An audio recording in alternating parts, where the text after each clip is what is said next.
All right, how are you guys doing tonight? Everybody's here. Thank you all for coming out. This is a real big treat for me. It's almost like a funeral, except like I'm still alive. It's like this is probably as many people that would come to see me, after I was dead. I've been doing this for about a year, and it's great because I've had a lot of ups and downs. I used to be really nervous when doing this. Obviously, public speaking's like the biggest fear for most people. But the shittiest part about it is that it comes with literally the shittiest advice. What's the number one thing that people tell you when you're nervous on public speaking? Don't be nervous, yeah. But how do you get over those nerves? Just picture everybody in the audience naked. Like, what asshole pervert came up with this idea? Like, I know how to get rid of the nerves. Get a huge erection. That's going to do it. And then, like, how do you, like, explain that? Like, hey, guys, don't mind this huge boner. It's part of my craft. I've been doing this, I started thinking about it for, 2 months before I actually did it. And the first time I brought it up with my girlfriend, who is here tonight? It's true, guys. She's real. She's right here. And by the way, guys, all the comics that are here, don't fuck up. Or she's not going to let me hang out with you anymore. Like, she's going to be like, you actually hang out with these unfunny people? What the hell? Thought you were actually doing comedy. But that's the thing. I wanted to do comedy, and I told her, I'm thinking about doing comedy. And she's like, well, can we finish having sex first? And I was like, okay, let's do that. But afterwards, I'm doing comedy. But, it's really fun. It's been really cool. I've actually met a lot of really cool people through the podcast and through just open mics. And without further ado, I'm not going to do any more jokes. Maybe in between. Who knows? Maybe a little bit more. But I'm going to bring up my first guest. He was on the show kind of early in the podcast. Let me know who's listened to the show before. Okay, who hasn't? Who doesn't even know what a podcast is? The two old people in the back, they're like, what the hell is this? This comics, what? Okay, but no, this guy, he's a really good mensch. He ran one of the first open mics I ever went to, and he's just awesome. Let's give it up for Rude Randall Morales. Where is he?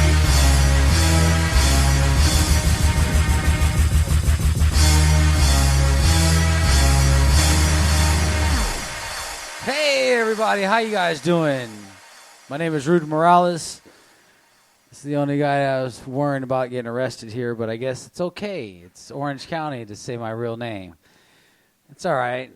I'm all cool with it, but my name is Rude. My mother's Mary Not the Virgin, father not too sure of. It is what it is. It's kind of like one of those cool pickup lines when I meet a chick, but I see a lot of nice, cool couples up in here, you guys, tonight. Yeah. You guys been around for a while. Are you with somebody, or are you, just kind of just saying, yeah? Oh, shit. Does his girlfriend know that? Oh, my Lord. What part of the relationship's going on now? No, it's funny, though, because doing comedy, it doesn't pay the bills, really. But so I work at a convenience store, and I see young couples coming in all the time. And the funniest thing that captures me is that they come shopping for condoms together. You know what I'm saying? Is what part of the relationship where you guys reach that you shop for condoms together? Anybody? No? It's funny to me because it's like when you go there, it's like, fighting a Karate Kid belt and shit. You got the red, the gold, the black. The better you get, is there. Some guy says, hey, can I get some condoms? I was like, which one you want? I said, you want the red ones? He's like, it can't even fit the tip. I was like, fuck, I really need to know that, dude. Which one is you want?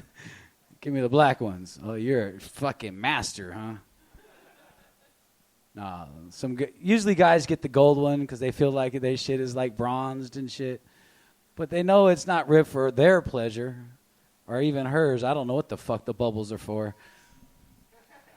I don't know, man. I don't wear condoms. I got 5 kids. I can't fucking say anything about that. But anyways, it's different though. But the same thing is the same patterns. I ask the same questions though, because I get older. You guys stay the same fucking age, but you guys all don't ask the fucking same questions. You know what I'm saying? You guys just, hi, my name is, and that's about fucked up as you guys get. But because if you have enough likes on Instagram and on Facebook, enough people that you guys know each other, you guys are fucking by the end of the night. That's how it goes. I'm serious. But for me, no, I had to actually ask some questions like, do you like watching movies? Yeah?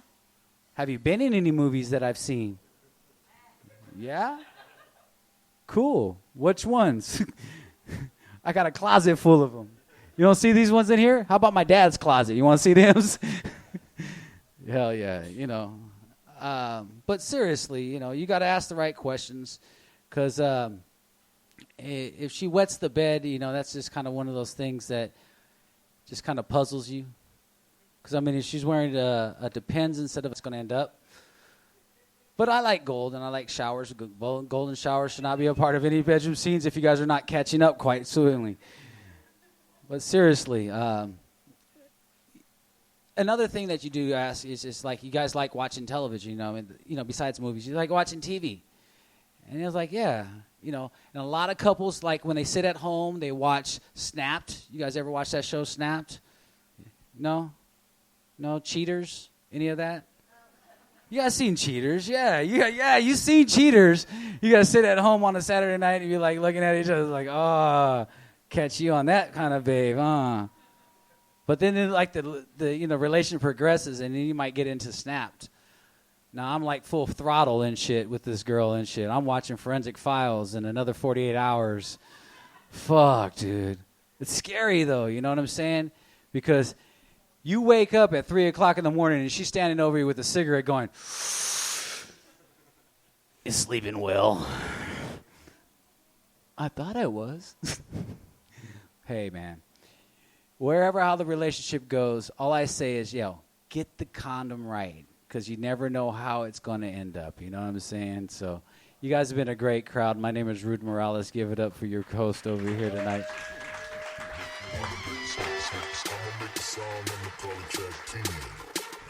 Give it up for Rude. All right, guys. Definitely check him out on the podcast. We get a little tipsy and talk about our favorite character that we would want to recreate in a movie. And he specifically wanted to be the character in Cool Hand Luke that said, I think we got here is a failure to communicate. That's the guy he picked. Out of all the movies in cinema, out of all the characters, he's like, I want to be the white guy that puts down Paul Newman. I want to be that guy. And that's why I love Rude. Yeah, he was talking about condoms earlier. I don't normally use condoms either because I normally don't have sex.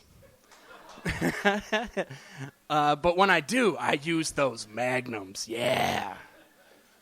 Ask my girlfriend. She will very cautiously say yes. Yes, he does. But the thing I love about condoms is that they come with dicks. And lately, I've been trying to do my perfect dick pic. I still haven't done it yet. But lately, I've been looking for my Goldilocks dick pic. You know that dick pic that's not too soft, not too hard, just right. Yeah, the Goldilocks. I still haven't done it. I'm still hoping one day. I really want, like, filters for Snapchat to involve your dick. Like, dick pic filters. Wouldn't that be cool? I mean, dicks are also, you know, cute already. Let's be honest. But let's make them a little cuter by putting a little top hat on them. Or a monocle. Or something, you know, like make it classy. And who else is classy but none other than our next comedian that's coming up to the stage. He's been a really cool guest, And he also let me get way too drunk and pass out on his couch, or his bed, actually. And I've loved him ever since, and I'm glad he's loved me ever since. Let's give it up for Seth Woodward. Give it up for Daryl, you guys. His podcast made it to a year. That's amazing. That does not fucking happen because most people burn out on doing that shit. Most people don't want to hang out with comics for an extended period of time. It's good to be here, guys. Good to be here. When Daryl asked me to be on the podcast, I didn't know him very well, but by the end, we were lifelong friends, I was sure, because of how much puke he actually puked up into my toilet. He came over to my house, and we started recording the podcast, and he started drinking, I started drinking, and I stopped at one, because I'm a smart person, and I know we're making art. But he kept going. I'm like, Daryl, maybe it's not good to have 5 of those. What were we We were drinking Jameson and ginger ale, and you stopped with the ginger ale on the second round. Like, you're a monster. We recorded for about 3.5 hours. It wasn't usable past an hour, you guys. It was really bad. He spent 9 minutes on the intro apologizing just to me. If you ever need to feel special, get a 9-minute apology. By the end, we stopped recording, and he was like, I think I'm going to be sick. And I'm like, you all right? And he crawls to my bathroom and starts he's fucking heaving into the toilet. And I'm like, oh, he's not quite making it in. So after he was done, I'm cleaning it up. I'm like, yeah, just go hang out on my bed. That's fine. Just, relax. I'm in the bathroom. I come out to my bedroom.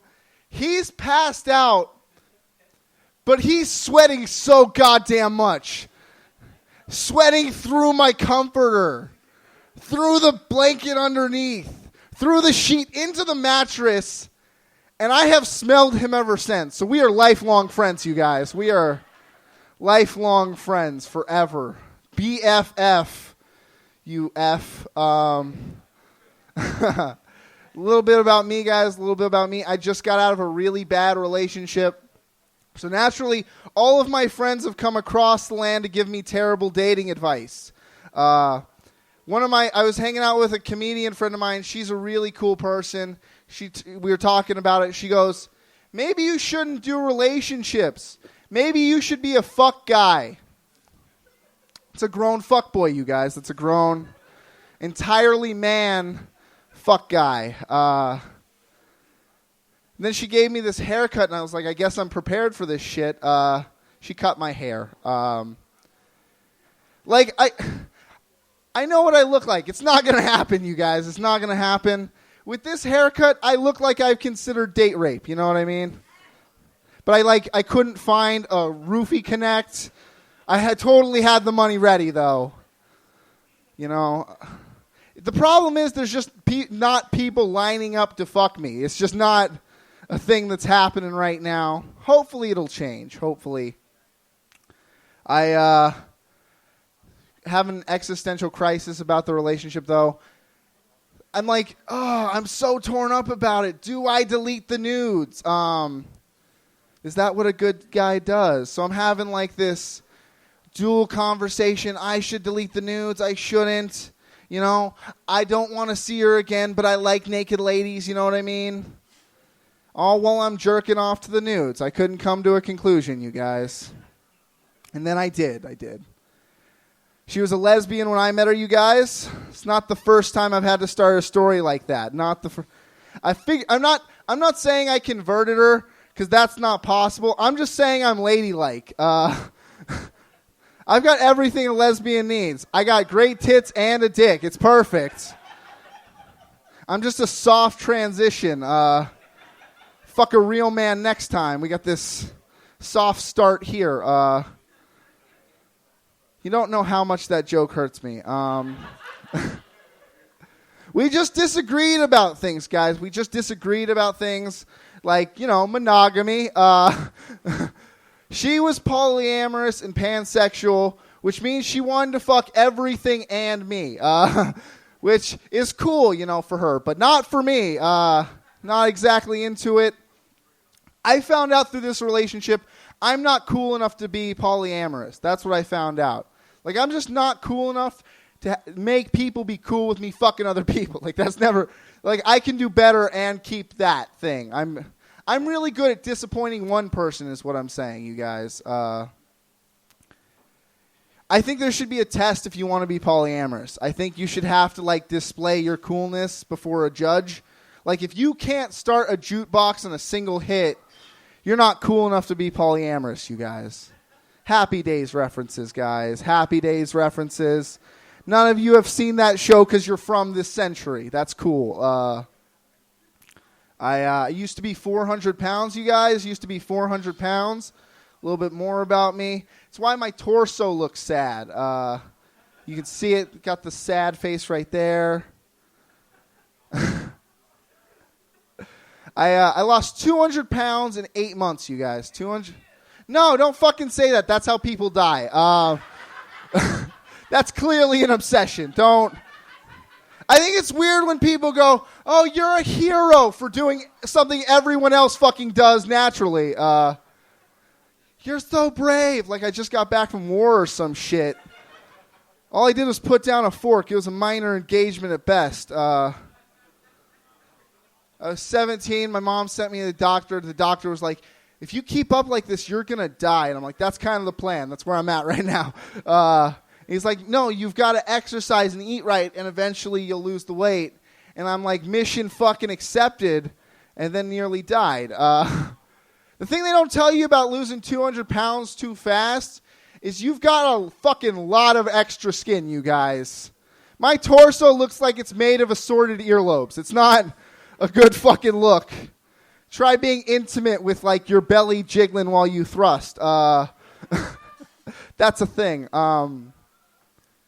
It's not good. It's not a good look. The other thing they don't tell you about is stretch marks. My torso looks like it got raked by a fucking bear. It's not... I look like a fully mature zebra under these clothes I'm wearing for your protection. It's not a good look, you guys. Not a good look. I feel like we've bonded as a crowd and as a comedian, so I want to tell you guys a very intimate story, one that affects me deeply. It's about the first time I got caught masturbating, you guys. Notice how I said that first time. There's sequels to this story. This is just the one that hurts the fucking most. So I was 14, a freshman in high school. It was awkward time to be Seth Woodward. Awkward time. I was heavy and didn't know how to use it, you know what I mean? And the way it worked was we only had one computer in my mom's room. So whenever I wanted to masturbate to internet porn, I had to wait until my entire family was out of the house. And I got one of these fucking blessed afternoons. I was sinning before the Lord, as I like to say. I was going at myself. You guys ever masturbate for too long? You're like, this is gratuitous at this point. I could have come a long time ago. You ever just explore your sexuality, you guys? That's what I was doing. I had so many tabs of porn open. It looked like a photo album of shame, had anyone seen it. Oh, how did I get to tentacles? What the fuck? So everything was cool because where I was sitting, I could see the outside door. So when my family came home, I would be able to see them. And everything was cool up until the point I wanted to come. Because when I was coming, I heard the outside door lock click. And I came to the image of my entire family coming home. Which, guys, is actually not what you want to come to, surprisingly. If you do, you're kind of fucked up. So I start clicking through all. This was before you could click off all the tabs of porn at the same time. So I'm sitting there clicking through each individual porn video that I had just moments ago been enjoying with all of the fucking shame. Sweat dribbling down my face, cum dribbling off my sad little dick. And I was just trying to get out of there. I finally get all the porn closed, and I make it out of my mom's room. And that's when they come into the house. And they can see me at this point down the hallway.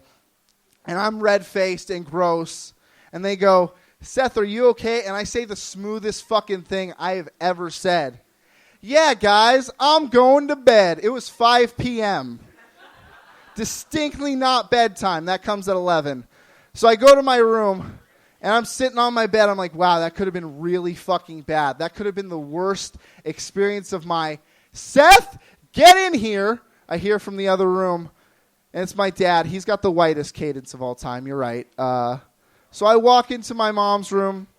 My mom looks ashamed. My dad looks furious, and he points to the computer, and gecked all over the computer and keyboard is the cum I forgot to clean up. Oh, yeah. Oh, yeah. And that's how I got the computer out of my mom's room, you guys. Have a good night. My name's Seth Woodward. Give it up for Seth Woodward. He, I think, divulged a little too much of that night that we recorded. I left a lot on the cutting room floor, but not anymore. It's all here. Yes, I have a drinking problem.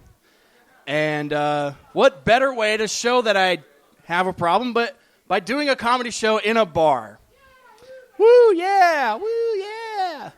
Who's drunk? Who's at least a little tipsy, right? Nobody. Well, clearly nobody that I know outside of comedy. They're all huge degenerate drunks. This is like 4 beers. That's just getting started. I love that there's like levels of drunk. There's like, tipsy, buzz, smashed, shit-faced, time traveler. Have any of you guys met a time-traveling drunk?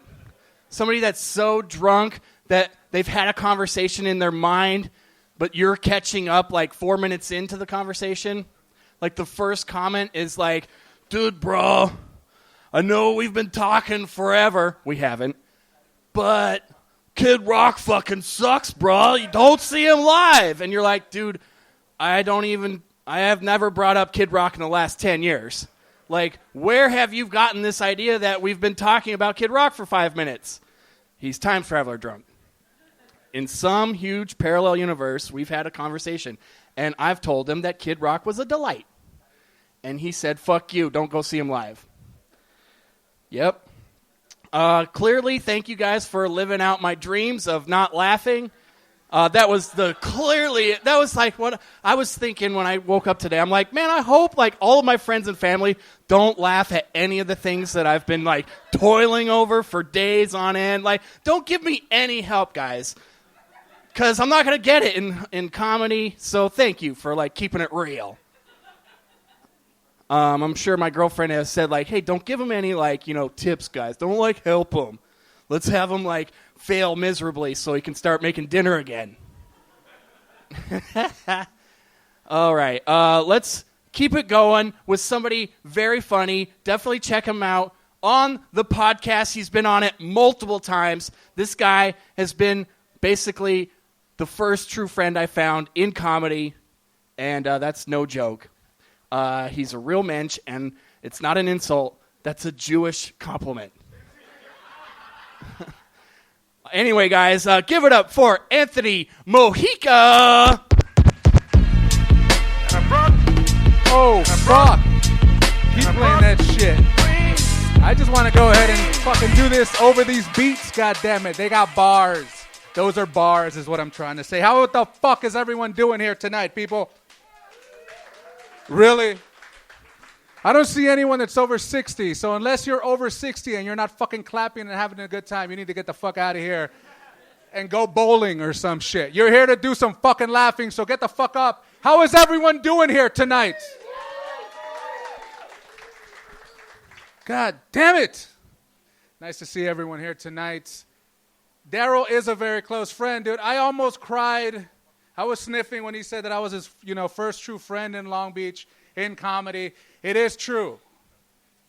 It's funny you didn't tell me you had a girlfriend till today. Fucking around. He's mentioned you a lot. He loves the shit out of you, man. Every time we go out, he's all, you think she'll like this? You think she'll want that? I'm like, bro, that shit is 10 inches and 4 inches in circumference. What the fuck are we doing in a sex shop, Daryl? Thought we were going to go buy weed, bro. You brought me to a sex shop. What the shit? I maxed out my credit card. God damn it. That sex shop was good, bro. I got to go back. My wife liked her Tyrone 500. You guys are fucking great. Give yourselves a goddamn hand. Crazy shit is, the first time I met Daryl, I did his podcast. He had this shit on his fucking couch, or right next to his couch on his table. It looked like it had his own engine.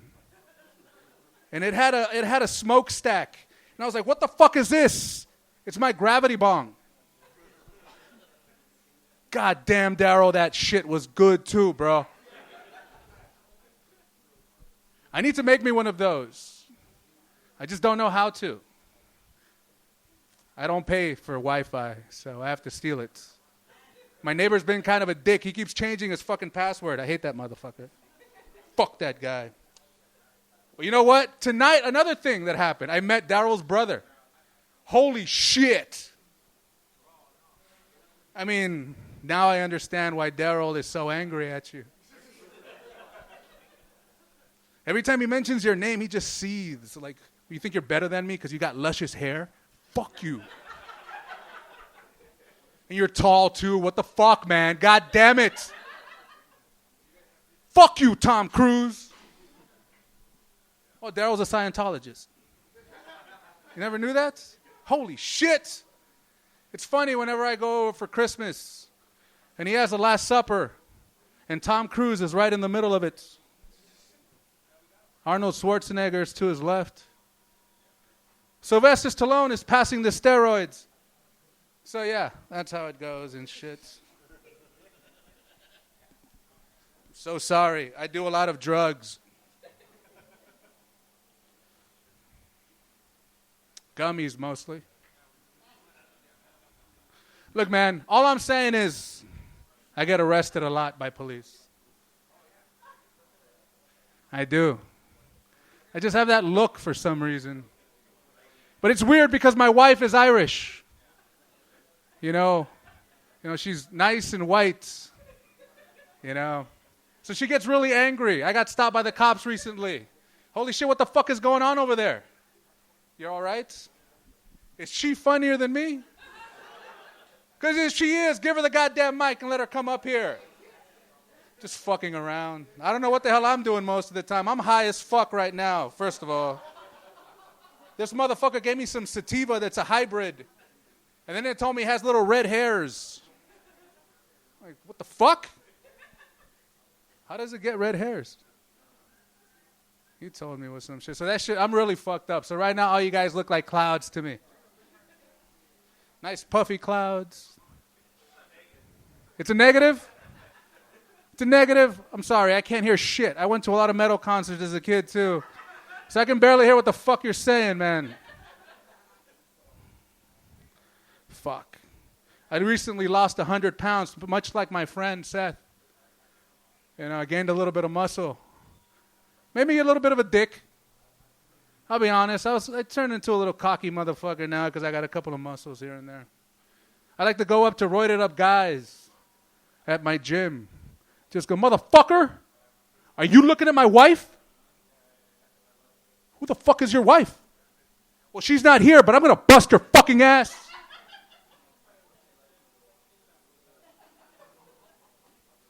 So I just recently got out of the hospital. I got jumped. I've never lost a fight 1-on-1. 3-on-1 is a different fucking subject. I'm just going to give you a little bit of advice. If you ever get in a fight and the other motherfucker has cauliflower ear, you play dead. You turn into a ball. You think armadillo. Whatever you need to do. But you do that shit.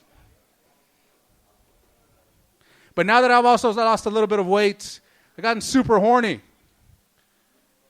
I don't know if anyone's got like that and shit, but so yeah, man. Wait a minute, I was going somewhere with this. And then James Dean looking at me right in the eyes, and I forgot my train of thoughts. Yeah, I'm heavily tattooed. My career of trapping women for child support is going to get there one day.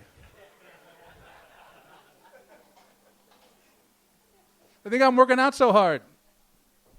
The only goddamn reason. I just love women. All types of women.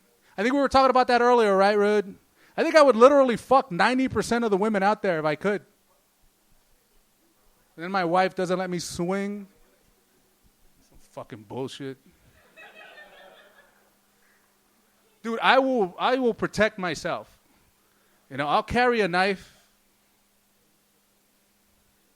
Jesus fucking Christ. Really? Is my delivery that bad? I protect myself, goddammit. So I do buy condoms. How come you didn't mention what store you worked at, bro? You'd get a lot of fucking business. He works at a 7-Eleven, by the way. Don't act like you don't want that shit. Shut up. Saw a commercial recently. 2 60-somethings in a 69 Camaro rolling down a mountain. They look at each other right in the eyes. Fades to black. Viagra.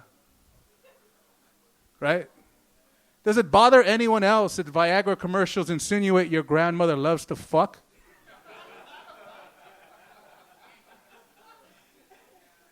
I mean, that would explain the rug burns.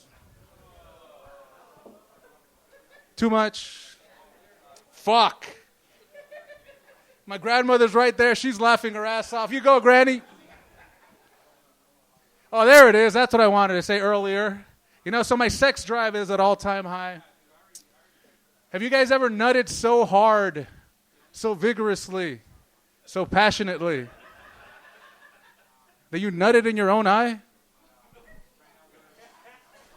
Look at this guy right here. He's all like, yes. Because it's power behind it, ladies. That's why. Jackhammer power. I don't know what the whatever, man. Whatever. Look, man, the only reason why I even want to apply for a job, who the fuck here likes working? Really? What the fuck do you do and are they hiring? She's a drug dealer? First of all, I don't like you what you do, but can you meet me later outside and shit? All right, cool. All I'm saying is I don't like working at all. Fuck work. Can I say that? Fuck work. You know? The only reason why I get a job is because we got bills. And then I hit a couple of people, so I'm paying off that shit. I got a couple of warrants, so every month I got to pay some ticket. I don't know where the fuck it goes. It just says California. I'm like, fuck, whatever, bro. I don't want the cops coming in there asking me for my papers. So I don't want to fuck with that. But all I'm saying is my jobs usually end the same way. Getting called at 8 in the morning. I'm like, what the fuck, man? Why are you calling me at home? Yes, I know I opened the goddamn store, but I was smoking weed and playing Call of Duty till 5 in the goddamn morning. So get the fuck off of me, Steve. Steve is my boss. I hate that motherfucker. You giving me the light? All right, cool. I got the light, which means I got to say one more goddamn joke. Can you guys get the fuck up and tell me that you want to hear one more goddamn joke? Jesus Christ. Great. Look, man, all I'm saying is I know what the fuck I get off on. I go to Pornhub. I type in fat white girls and ass. Then I bust a nut in my eye, and I move on. Then my wife, she starts watching her porn. And I'm just perplexed. Because it's some duck with l'orange cream dipped in caramel on the Food Network. the fuck am I going to compare with a pastry? My shit is thick, not long, thick. You know what they do? I shave. You know what they say? Small potatoes make the steak look bigger. I didn't write that. I think it was some poet. Tupac, I think, right? Well, that was my last joke. Thank you very much for laughing. Let's give it up for fucking Daryl. Give it up for Anthony Mojica. I love how I told the comics to don't blow this for me, and they decided to tell every little secret about me first right off the bat. Clearly, after this show, I'm going to be single, and it's going to be horrible. Anyway, guys, how you guys doing? Are you feeling it? Are you still here? Are you still with us? Thank you all for coming out here. Thank you all for being here. It's great. Let's just keep it rolling. This guy is a really cool friend of mine, and I'd like to say that I popped his podcast cherry, and he was the first guest that had never done a podcast before until mine. So I felt very honored, and he's a really cool guy. Let's give it up for Marty Wurst.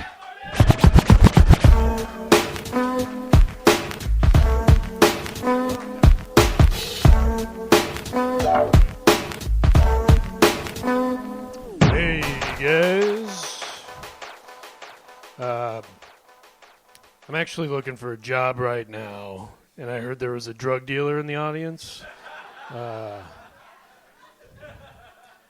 Maybe I could be your Walter White or something. And I don't know how to cook meth, but I'm a fast learner. I'm a people person. Okay. You might have overheard my last name is Wurst.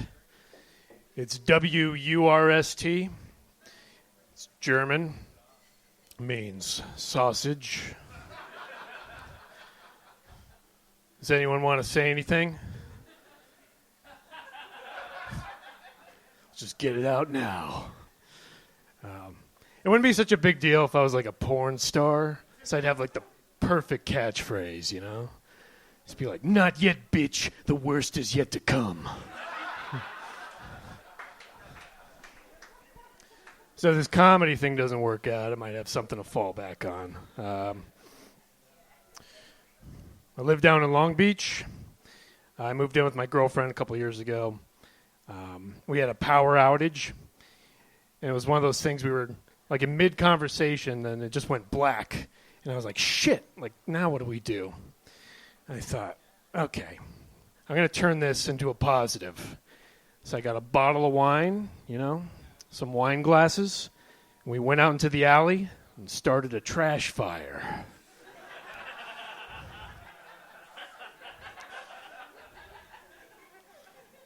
Yeah, I got to say, the mood was right, you know. She had that sparkle in her eye. So we had some dirty garbage sex. You know, the kind of sex where you just take a Burger King wrapper and slap it on your girl's ass.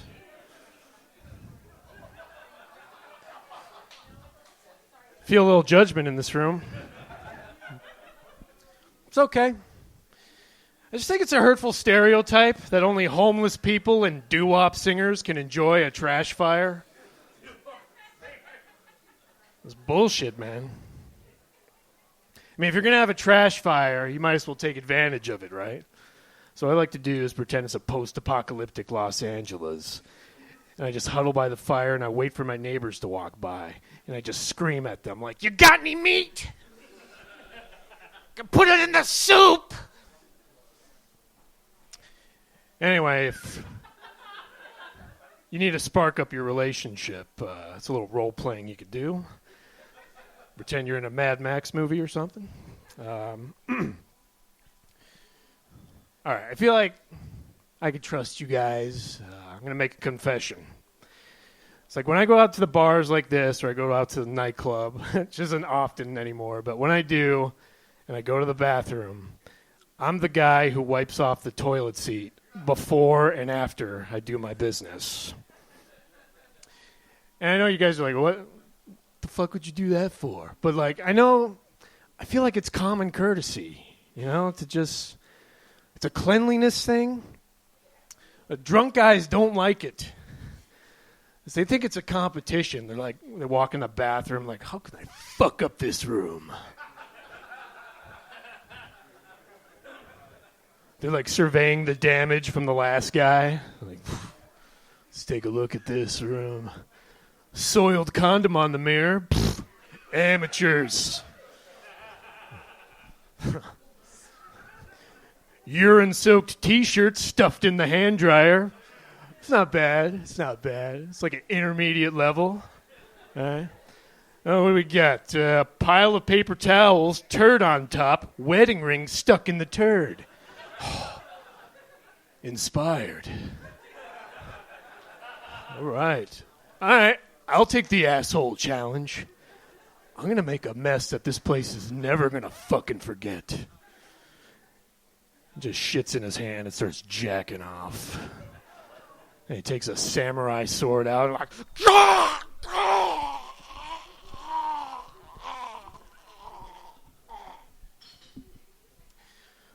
and the police show up. Just like, oh, wow, man. Say what you will about that guy, but he made a hell of a mess. It's pretty spectacular. I don't know why I wiped the seat off. It's not like any drunk dudes ever stopped me on the way out like, hey, bro, did you do that? That's beautiful, man. No driblets of pee-pee as far as the eyes can see. Good work, soldier. So if you ever have a night out, you go to the bathroom and you see a amazingly clean toilet seat, there's a good chance that Marty Wurst, the piss fairy, might have come through.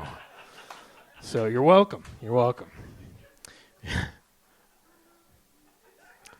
Ladies, do you think that's a good thing, to clean off the toilet seat? Okay. Just, guys, fuck it, right? You don't understand, Marty. I'm making art. So we do a lot of gross jokes. Comedians go to a lot of random open mics, and my worst nightmare is I go, like I'm about to tell my first joke, and I'll see a kid sitting in the audience, and I'm like, fuck, like now what do I do? It's not all of us work clean, obviously, but I'm trying to take the high road and write some kid-friendly jokes.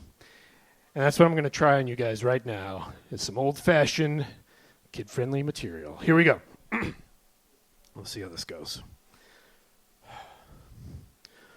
Don't you hate it when girls don't give up the pussy?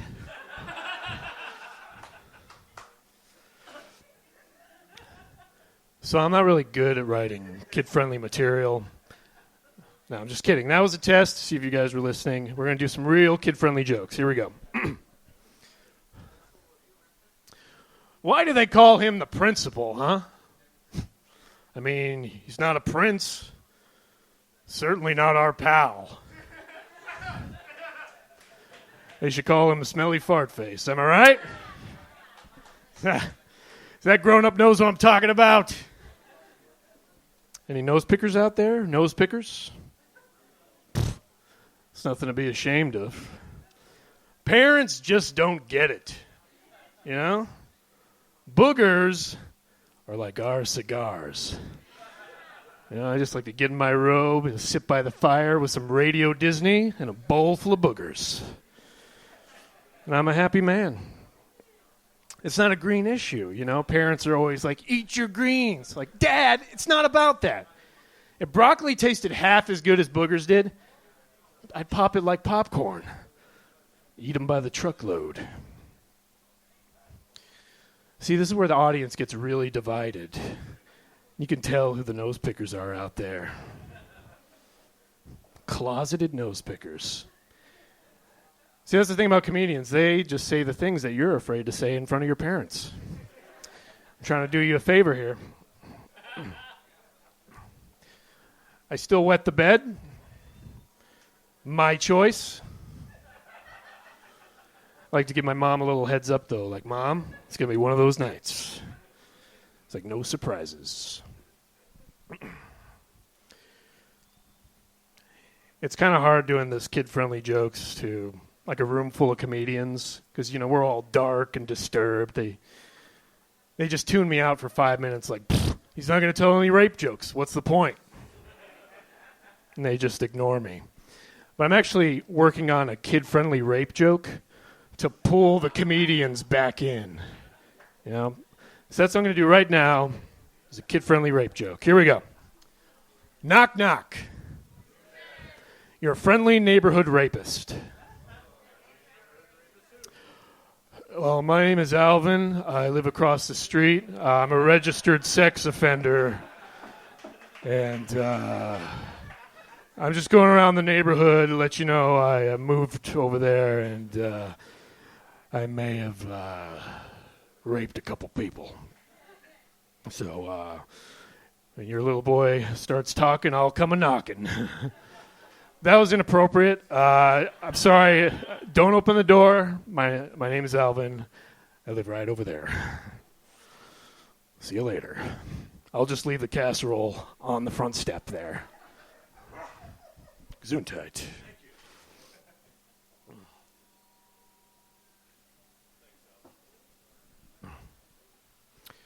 They passed the Right to Die Act in California. This was a while ago, but, you know, it's kind of controversial. I think it's nice, you know, you're suffering from a terminal disease. You could, you know, take a pill, just opt out and, you know, just die in bed while you're just surrounded by your loved ones. Like, it's a nice send-off, you know. But I like it when they call it assisted suicide. So it sounds like a buddy hitting you up for a favor, like on a weekend.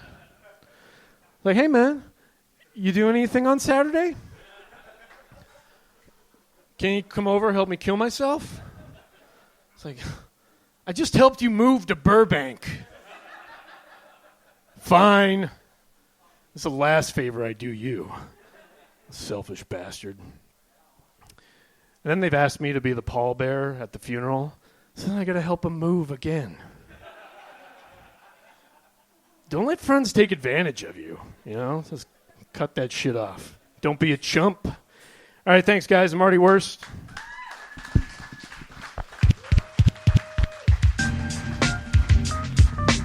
Give it up for Marty. Yes, definitely check out his podcast, or my podcast. Check out my podcast. We're here for me, right? Yeah, awesome.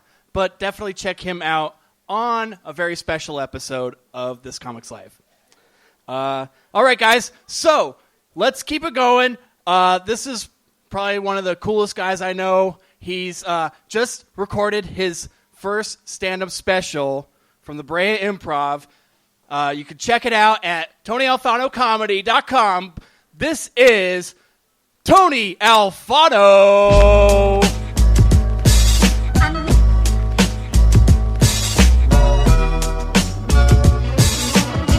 What's up, you guys? Keep it going for Daryl.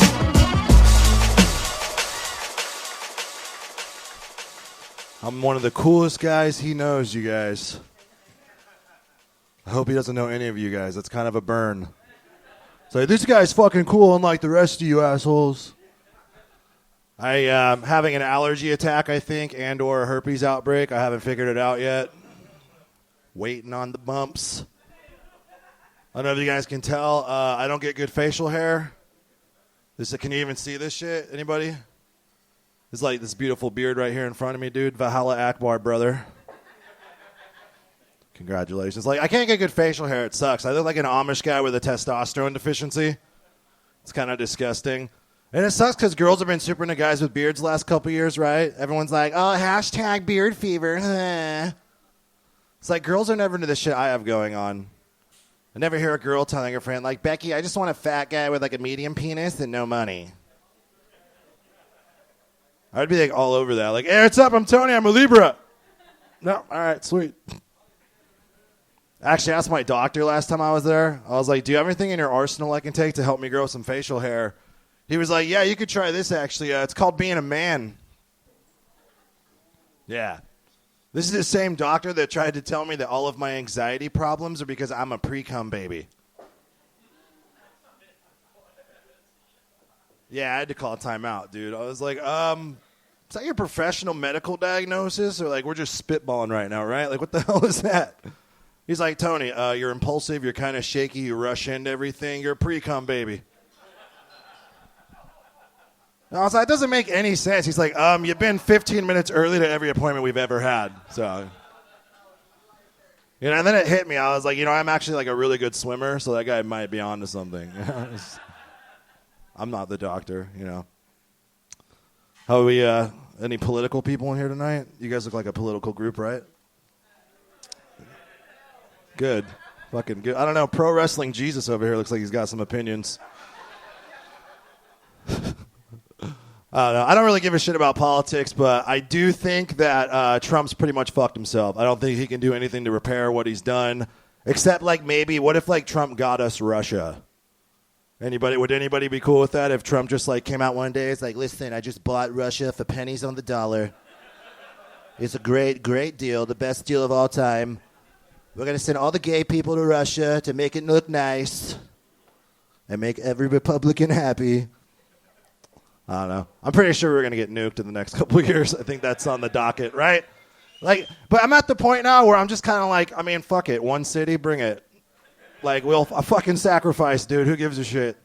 They push a button, we push a button, everyone goes, all right, we can't fucking do that anymore. That was bullshit. A lot of people are dead. I don't know. I think if anyone's going to get nuked, though, it's going to be L.A. because everyone hates us over here. They all hate Los Angeles. Like, you're just going to wake up one morning and just be like a giant mushroom cloud of the distance. You're just be like, oh, fuck. But then you get to say things to your kids like, yeah, I remember before L.A. was a radioactive shithole. Actually, it already kind of is, so tough call there. I think as a country, we'd bounce back from a nuke pretty quickly, though. You guys think so? Like, we'd probably bounce back. You don't think so? You think it'd fuck us up? Like, I guarantee us we would probably turn that shit into, like, a tourist attraction. Right? Like, 10 years from now, there'd be a bunch of dudes taking their families there. Like, all right, kids, you ready to fucking purge? Hands in. Let's do this. Get out of that radioactive waste, Tina. You want 3 vaginas? Get the fuck out of here.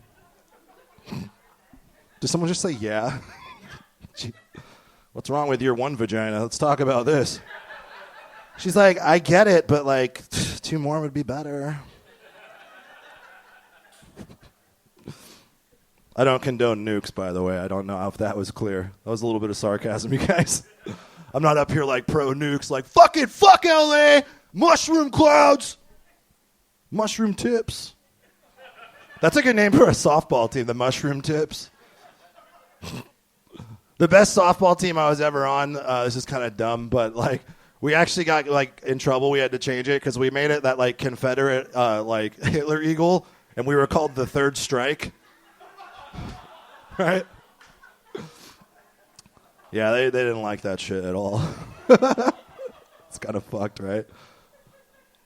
You guys, looks like a lot of people are dated up in here. You guys couples? Anybody married? No one's married? Good for you guys. You're married? Just one. Took you a second. You're like, yeah. Like, I actually just got married a couple weeks ago. It hasn't even been that long. Fuck. I met her in January. We got married in March. So, yeah, I make rash decisions. I was bored, dude. Fuck. Like, what else am I gonna do? Like, I got drunk at Knott's Berry Farm. She's like, we should get married. I was like, we definitely should get married. Fuck, that's the first thing we should do. Like, honestly, though, it's already been better than any relationship. I think it's because, like, we didn't meet online. Is anybody online dating in here? No? Good. Don't. It's fucking stupid. I hate online dating. It's such bullshit. Online dating, yeah. Tell me this isn't true. Online dating feels like everyone over their last relationship all trying to grab the last parking space. It's just desperation surrounded by bullshit, dude. That's all it is. You can say anything on a dating profile. People are not going to figure it out. Like, I don't have any STDs unless you have an STD. What kind of game are we playing here? I mean... No, it's funny because, like, I find us having conversations that, like, married people should have with no problem, and I'm just kind of weird about it. Like, she brought up kids the other day, and I was like, whoa, slow down, bro. We've only been dating for, like, 3 months. She's like, we're fucking married, idiot. We kind of have to talk about children. I was like, oh, shit. And then I started thinking, like, how crazy that would be if she got pregnant now. Like, that's not something I'm ready for, But you can't be an asshole and just, like, throw the abortion thing in the ring immediately. Like, well, just in case. I'm going to talk about abortion for a minute. I don't give a fuck. Just a heads up. I was just like, I think that's such a crazy like the one thing I never think about with abortion is like, who fucking came up with that? Like, who was it? Just a doctor? Was it just one dude that just had some asshole idea? He just hates kids. He's like, we don't have to do this shit.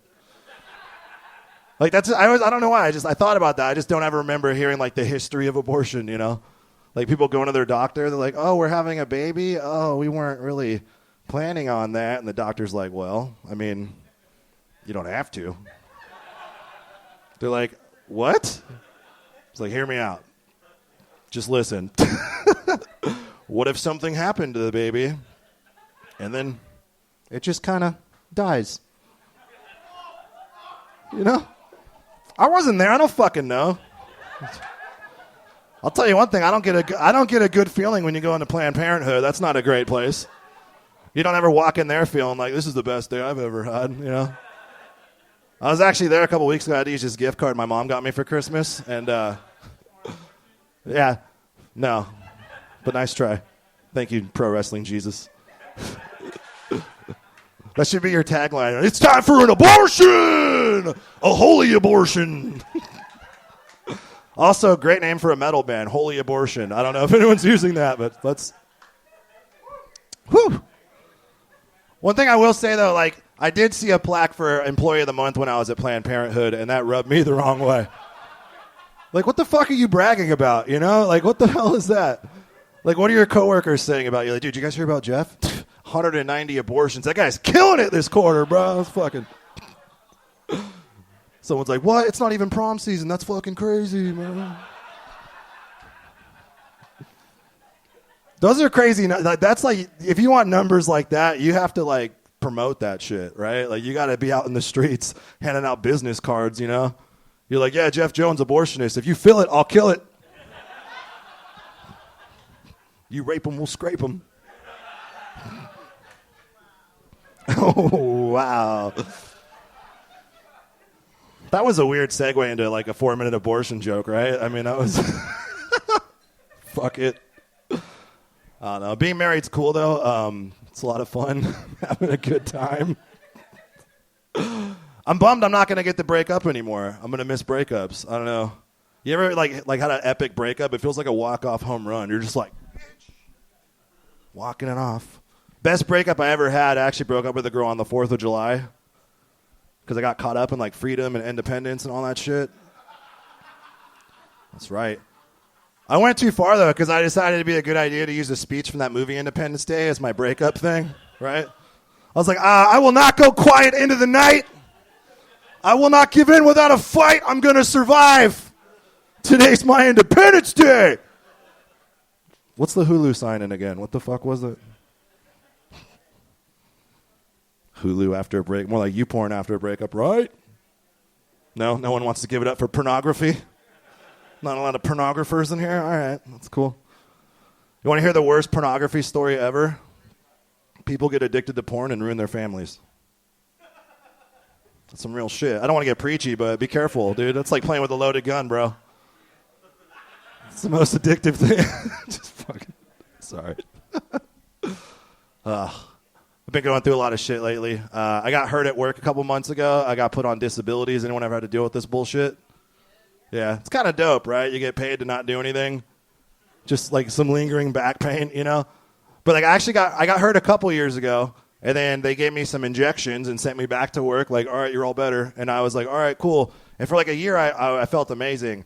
And then randomly, like in November, the shit flared up again. So I went back, but this time I got a lawyer because I was like, fuck these people, So the last couple of months, as soon as I got a lawyer, they stopped paying me in January. So I went from January to like the end of March with no disability payment, which means no money, which means a lot of blowjobs.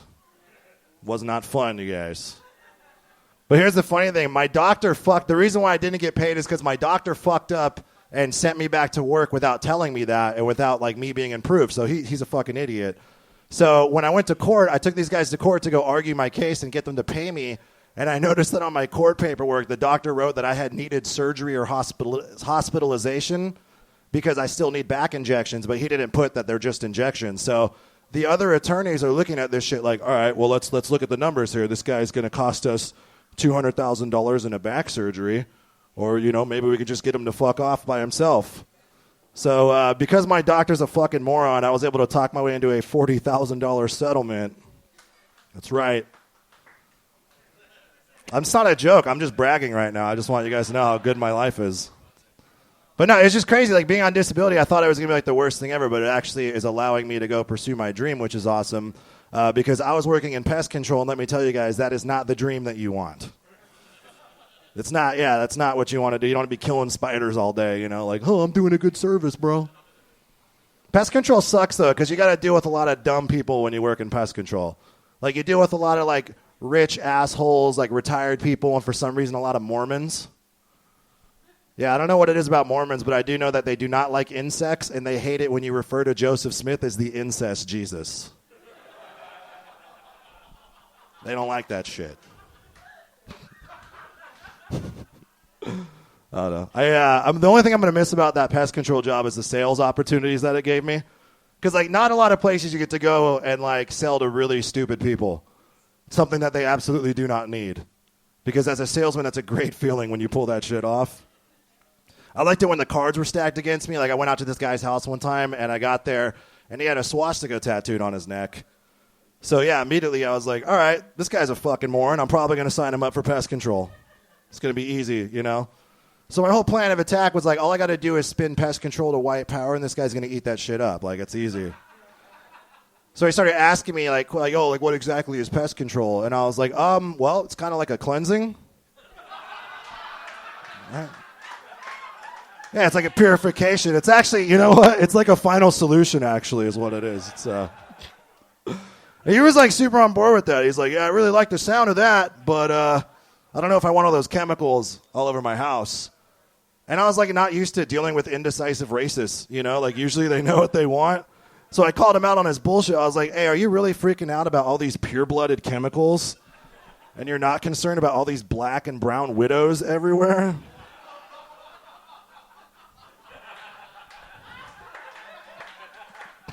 Hey, guys, my name's Tony Alfano. Thank you. You can buy my album on iTunes. It's called Don't Bro Me If You Don't Know Me. It's like $5 on my website. Check it out. Give it up for Daryl. Thank you, guys. Give it up for Tony Alfano. Yes, definitely, guys. Check out his album on iTunes or go to his website, Tony Alfano Comedy. It's awesome. All right, guys, how you feeling? You feeling good? You feeling lovely? You feeling like a little buzzed? Is anybody at Time Traveler Drunk yet? Yeah. All right.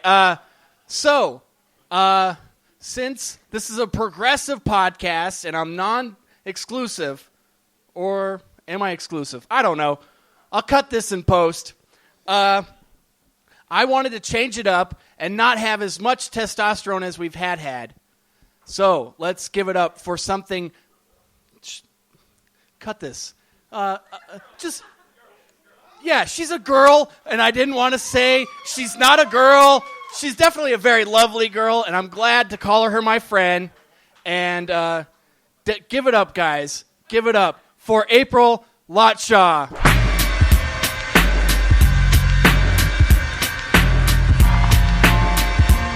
How are we doing? Yeah. Oh, that's the first time anyone's described me as not a girl. In my house, that's a compliment. It's usually the opposite. Why don't you wear dresses? Oh, man. Does anyone here have pets, like dogs and cats? Yeah? Do they ever get fleas? No? I don't believe half of you. They just do. It happens. And whenever my pets get fleas, I don't know if anyone's ever had this somewhere where you are, where pets have fleas, and you'll be sitting on the couch, and one flea will jump on you, and you're like, oh, God, it's a flea, and you kill it. And it doesn't matter if that's the only flea in the house. For the rest of the night, like you're a crack addict, you're just like...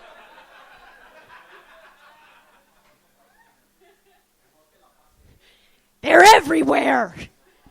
It's the only one. I lost a lot of weight recently. I lost about 30 pounds in the last year. Yeah. Ooh, light applause. There are some people who are like, gain it back. No, I lost about 30 pounds, and at this point in my life, I've never been thin before, and this is the first time that, like, the biggest threat in my life is just someone coming and picking me up and folding me like luggage and carrying me away. That's it. I have friends who, when you're small, they'll come up behind you and they'll just lift you up, and they're having fun. But for you, you're terrified, because that could be the last time that happens. That's it. It's awful. There aren't obese bodies that they find in the trunks of cars on Law & Order SVU. It's just not worth the effort. I would fit on carry-on luggage. I would save my murderer the $50 check-in fee for luggage. That's the incentive. There's a money incentive there. Oh, my God. I lost about 30 pounds. I lost it over a period of depression. I got very depressed. Laughing at the depression. Yeah. Best weight loss plan on the market. You can make it to like 50, 40, 30 pounds when you're in the ground. No, I was very, very depressed, and I think I look pretty put together, you know. I look like just a skinny white girl, basically, and I feel like I'm the human version of a French bulldog. Like, it's really nice to look at, but it just doesn't function as an animal at all. I'm going to have all these weird genetic diseases as I get older. I'm going to have hip dysplasia at like 30. It's going to be real strange. You can't tell me that this happened without there being incest somewhere down the line. I don't know where, but like outside of Sweden, like the blue eyes, blonde hair only happens when someone is trying to make it happen. It's ridiculous. I have depression, and it's kind of hard to describe to people who don't have it. And the best way that I can think to describe it to friends and family is that depression makes the world look the way that oatmeal tastes. Now, some of you may say, I like oatmeal. It's a good start to the day. You don't like oatmeal. You like brown sugar. You like blueberries and heavy cream. Depression is a bowl of plain, boiled in water oatmeal that you're eating with a plastic spork. So it's poking you in the mouth while you're eating it, and it's also slowly melting and becoming more difficult to eat as you're going, and you don't even like it to begin with. That's what depression is. So, like, I'm printing out pamphlets, and you guys can pick some up on the way out. Fabulous. Let's see. I think that I saw a thing on the news a while ago that was about serial killers, and it was about how we give them too much news coverage because they have egos, and that's why they leave calling cards, things like that. And so when we give them news coverage, we're only sort of fueling their egos. And I really thought, if we're talking about fueling egos, let's start by not giving them, like, really fun nicknames. Every serial killer, we have the Zodiac, we have the Night Stalker. They're all the nicknames that, like, your best friend in high school wanted you to call him. And you're like, no, you're Pasty Jeremy forever. I really want to see the news report covering the Backney killer. Reports say he looks like your ugliest ex-boyfriend, but with a lot of hangnails. He's going to stop. He's going to not do it anymore. Oh, man. I think that you guys fan of children's literature? Are we all fan of kids' shit?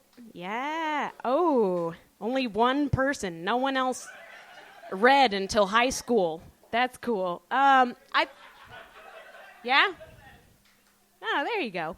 I think I got to Harry Potter too late, because I got to Harry Potter when I was 12 years old. And you realize that the letters go out of acceptance to Hogwarts when you're 11. And I remember realizing that and just thinking to myself, like, maybe they have rolling admissions. Being really hopeful for that. But you can get to things too late in life. Like, I didn't see the Goonies until I was 24 years old. And I can leave now. That's fine. Thank you. No, that's just a true thing. It was ruined for me because I didn't see it until I was 24 years old. And I watched it in a psych ward where I was on a suicide hold. And there's something very, very cruel about showing a bunch of people locked in a psych ward a film entirely about escape and adventure. It's wrong. It's not okay. I would like to point out that the opposite is also true. Like, you can get to things too early. Charlie and the Chocolate Factory, nobody is ready to read that book. Nobody on earth. My 92-year-old grandmother shouldn't read it. Because they all go to the chocolate factory and they're wandering through and the kids disappear one at a time because they're bad children. And they ask, like, what happened to Augustus Gloop? And Willy Wonka is like, oh, he's being made into fudge. Let's move onwards. And in an interview, the author, Roald Dahl, who is a genre author, he wrote 2 genres, children's literature and also horror for adults. It's hard to tell the difference sometimes.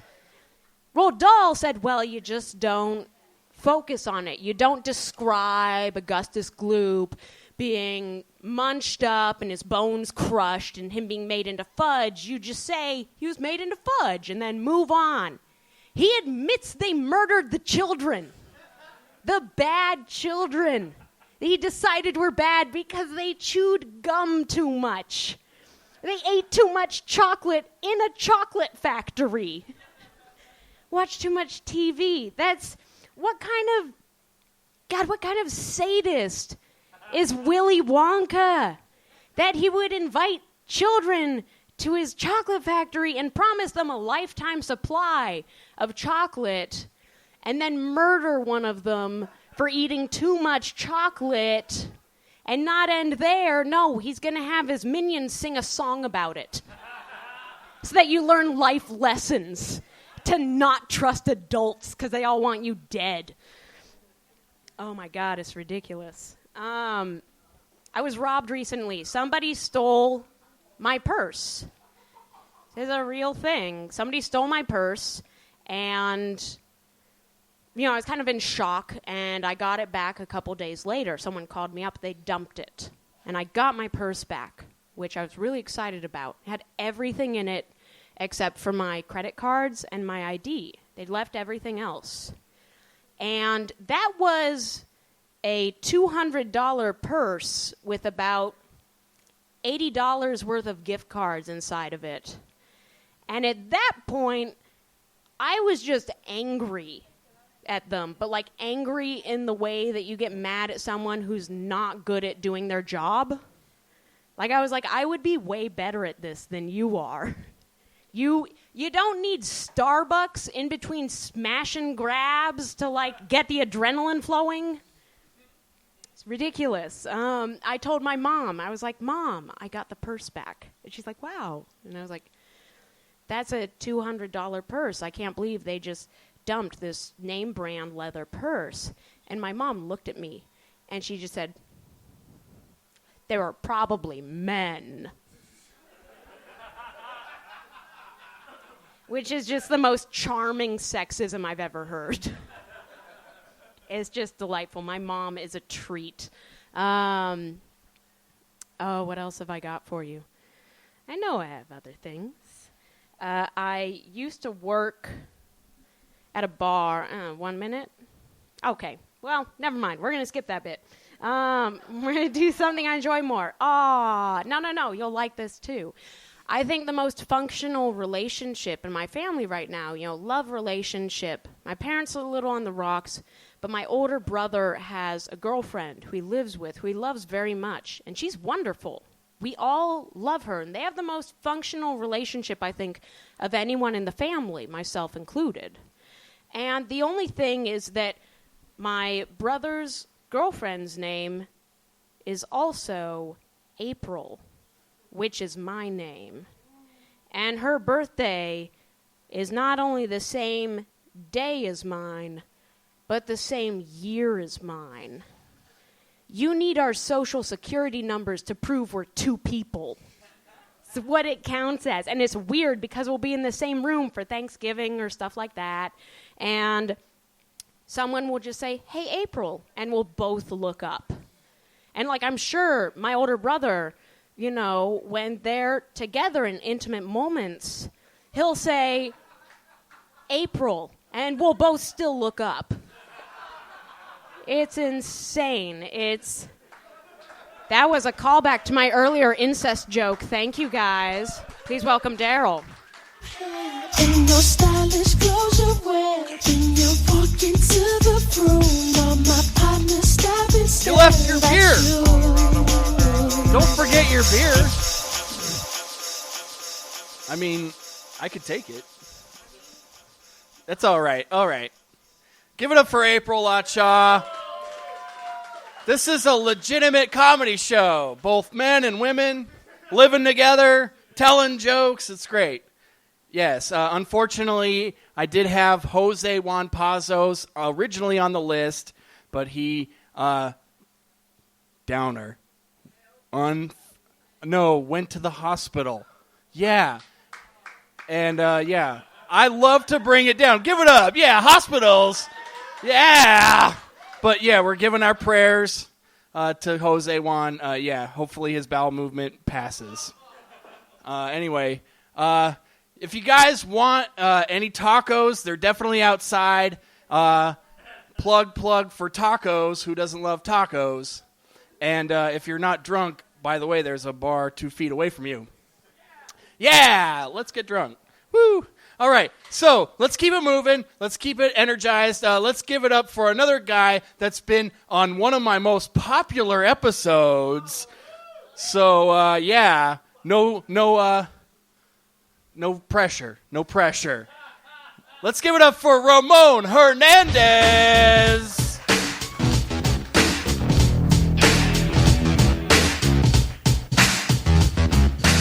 Muchas gracias. ¿Cómo fregados están, damas y caballeros? Mi nombre es Ramón Hernández. Oye, pinche Dario, güey, no mames, cabrón. ¿Cómo chingados vas a anunciar tacos, güey, y luego me vas a presentar a mí? No mames, cabrón, no mames. Ay, también, ahí está la pinche borrachera. Y luego su pinche cómico que sigue, Ramón Hernández. ¿Dónde fregados están todos mis latinos? ¡Eso mero, camarada! ¡No mames, cabrones! Estamos aquí en el viernes, aquí en la ciudad de Anaheim.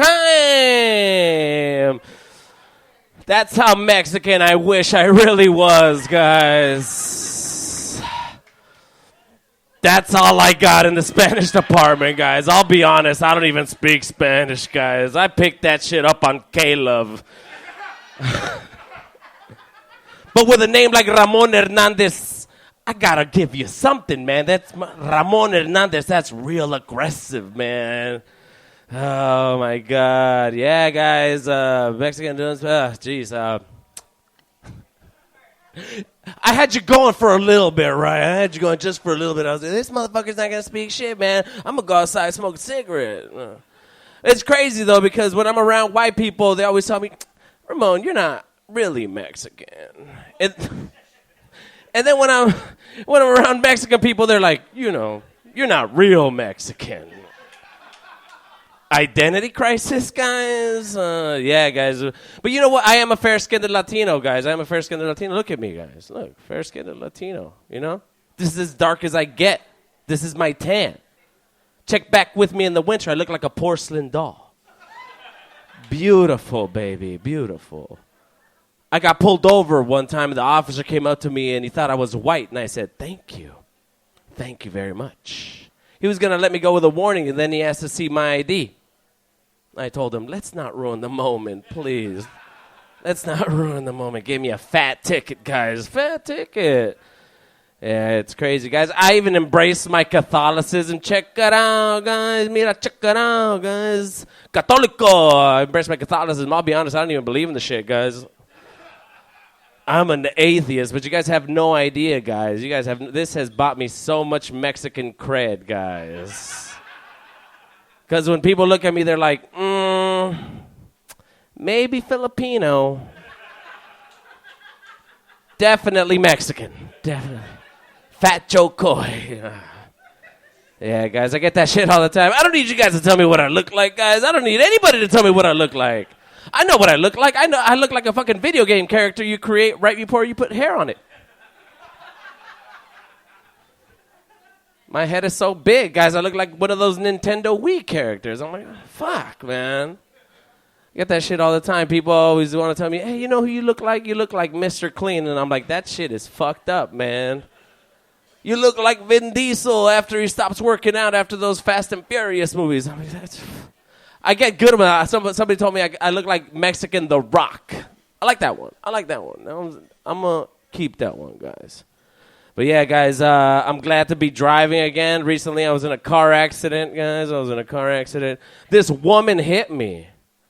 And then, like, we got out of the car, and she was like, it's your fault. And I was like, are we dating or something?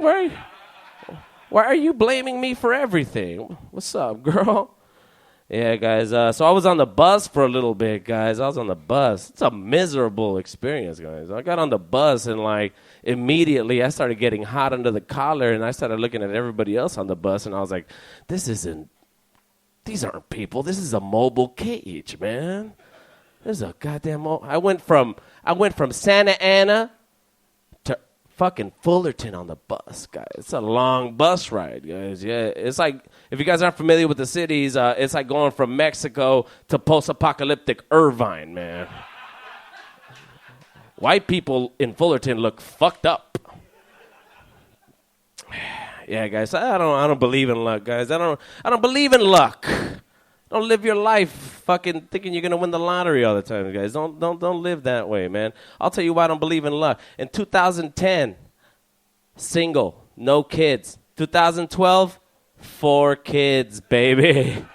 4 kids. That's mathematically impossible, but leave it up to a Mexican, baby. We don't die, we multiply, baby. Build the wall, I'll just have 6 more kids, baby. Yeah, guys, I have twins. They were conceived in a casino. Yeah, I rolled the ultimate snake eyes, guys. Yeah, the house always wins, guys. Yeah, it's crazy. My twins, I have beautiful baby boys, guys. Beautiful baby boys, but they're fraternal twins, so they don't even look alike. One's light skinned and the other one's dark skinned, and I'm raising them according to how society is gonna see them. I buy the white one everything. Hey, he's so beautiful. Come on. And the brown one is learning to take what he wants from the white one, guys. It's great. The white one, every allowance we give him, he puts it away in a piggy bank because he wants to buy himself a nice set of plastic golf clubs at the end of the month. The brown one's got a lot of side jobs. It's weird, he's never home. The other day, I found the brown one standing outside of a Toys R Us, and I said, "Mijo, mijo," because he only speaks Spanish. I said, "What are you doing standing outside of this Toys R Us, mijo?" He looked at me and he said, "Dad, I'm standing outside of this Toys R Us just in case any of these white kids need help building their Legos and their Lincoln Logs." Always hustling, guys. Always hustling. I got to drive him out to Monrovia tomorrow because he's building a play school kitchen.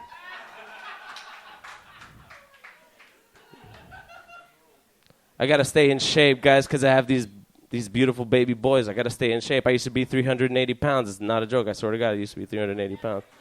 Every comic that's up here, I used to be 1,000 pounds, guys. I was a fat, sloppy piece of shit, guys. And now I'm not. Yeah, no, I really used to be 380 pounds, guys. Size 42 waist, guys. Size 42 waist, guys. Big pantalones, güey. No mames, no.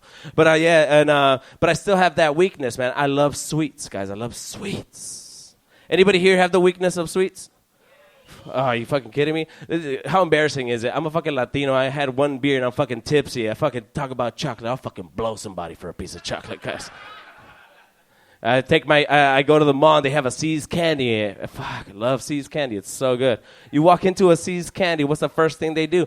They give you a fucking free sample.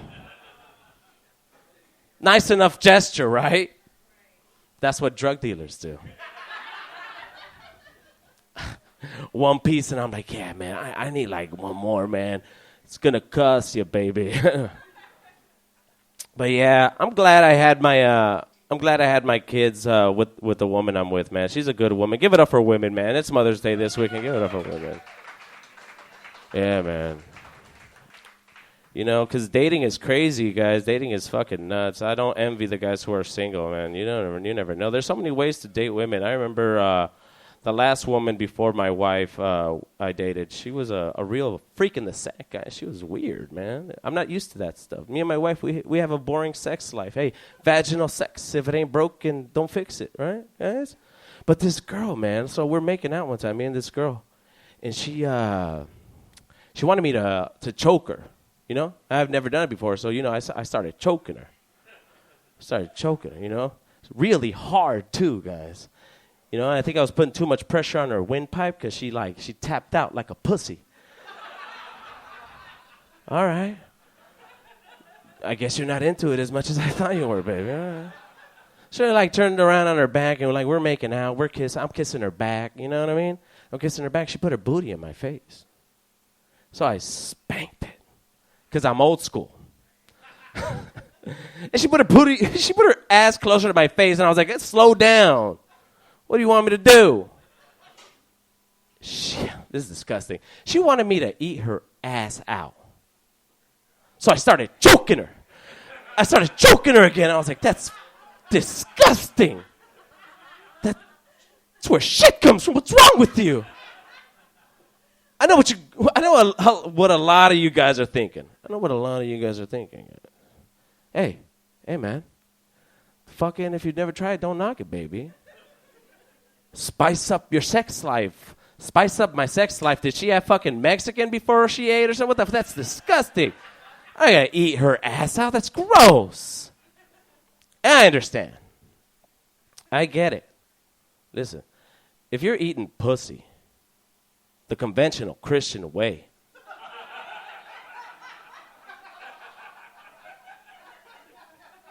the way it's written in the Bible,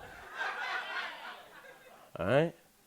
And, you know, women make sound in there, you know? They make a sound. Sometimes, hey, listen, no harm, no foul, not a problem. You know what I mean? But if you're eating her ass out and she farts in your face, the only way we're going to settle this is we're going to have to fight. That's disgusting. Ya les digo, camaradas, no mames, las pinches viejas están bien locas, camaradas. Ah, bueno, pues, ya me dio la luz este camarada. Muchas gracias, Daryl. Well, happy 1 year anniversary, guys. My name is Ramon Hernandez. You guys have a good night.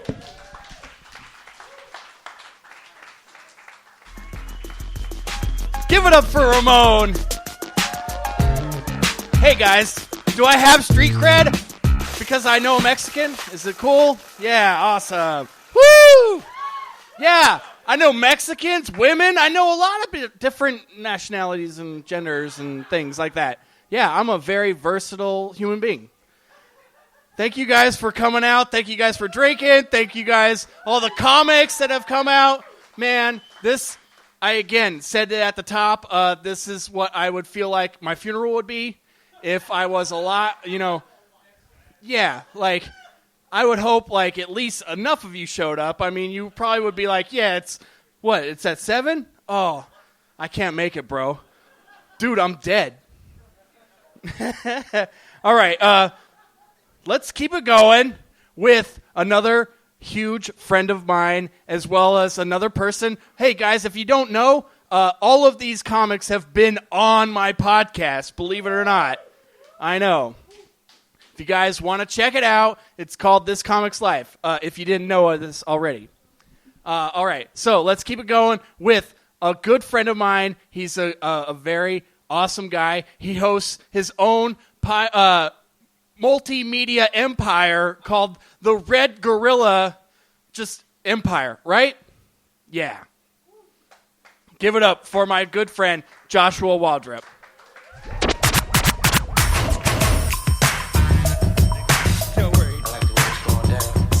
Hey there, Steelhouse. How's it going?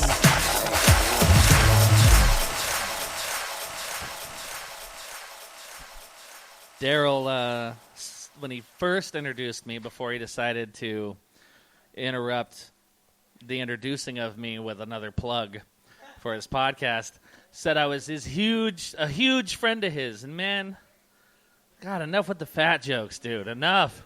I know. I brought it on myself. If you guys haven't had tacos yet, now would be a great time. I just grabbed a chicken quesadilla and 2 carne asada tacos myself.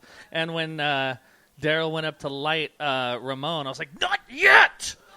Don't you not? He's got at least 5 more in him.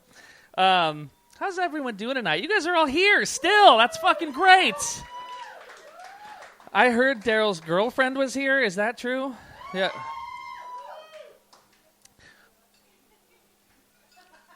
Blink once if you're all right. Twice if you need help. Thank you for letting Daryl come and play with us every once in a while. Thank you. Thank you for letting him put on this great show and do this awesome podcast, This Comics Life. I was on episode of This Comics Life, number 153. I don't even think, there's not 153 episodes yet, is there? No, it's not 153. It was a dual podcast with me and another comic named Nick Merritt. And after hearing that 2-person podcast, Daryl was like, that's enough. You know, no more for you. I totally understand. I used to work in a candy store, guys. I used to work in a chocolate store. Nobody's surprised. None of you. You're all like, yeah, we just assumed. We figured you worked in a candy store. You look like you're made of marshmallow, so we put 2 and 2 together. I look like something the Ghostbusters brought to life accidentally, trying not to have good thoughts. And you would think that'd be like the most chill job ever, working in a chocolate store, but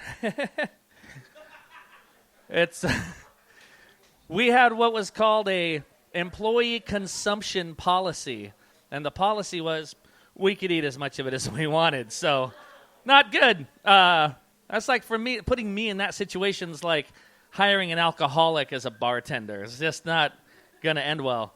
I got health insurance for the first time, and that was great. But all of my coworkers would complain about how expensive the insurance was. They would say it cost an arm and a leg. I'm like, guys, I'm just worried about losing a foot. I'm trying to keep all my limbs intact. Why is everything tingly? You meet some interesting people. I don't know if you ever have thought about what kind of a person daily visits a chocolate shop in their normal life routine. I can only tell you from my experience, having worked in South Orange County, the worst. All of the worst people, they take their shit really seriously. You came into the store, and we would offer you a free piece of chocolate to try to get you to buy some. And I'd go up to some people, would you like this free piece of chocolate? And they would act like I was trying to offer them, like, a cat turd out of my litter box. Like, dark chocolate? I don't do dark chocolate. Like, what are you, some kind of candy racist? Who says that? Nobody says. I met a murderer once at the candy store. A murderer, bona fide murderer, came into my store. It was this. She had a great disguise too. She looked like this kindly, wrinkled up, like really old woman. And I didn't realize she was a murderer until I had put together her bag, and she got a 2-pound bag of milk molasses chips. And I got to the register to ring her up, and she looked wistfully at the bag, and she goes, milk molasses chips. They were Buster's favorite. I don't know how many people in here have pets, how many people have dogs. You can't feed them chocolate. You are not supposed to feed them chocolate. That's poison to dogs. It'd be like if you had a kid and fed it poison. It kills them. It's not good for them.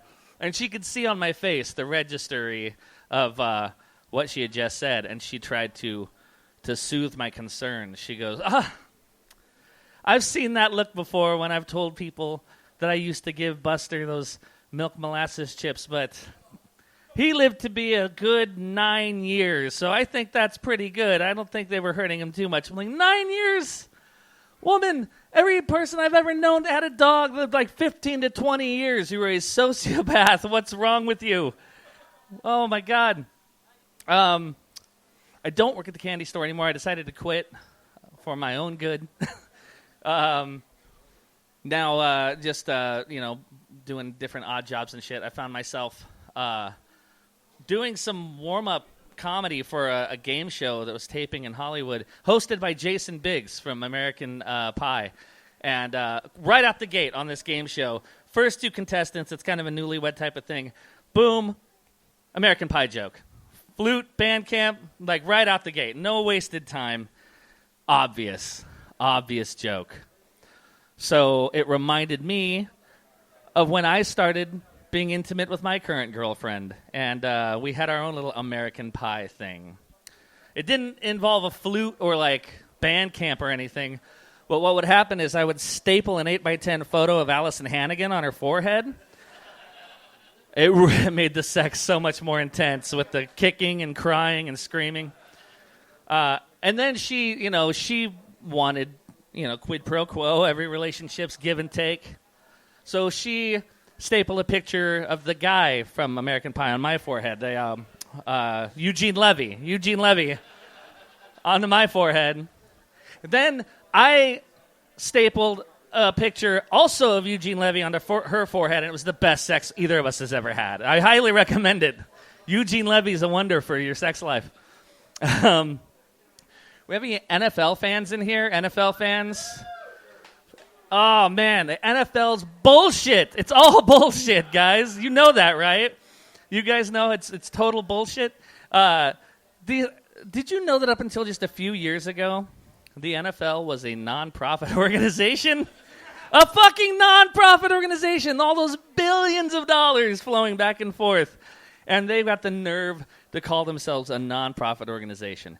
And I was trying to think of why. How could this constitute a non-profit? I don't know if you know, but if you file a non-profit, it has to fall under certain categories.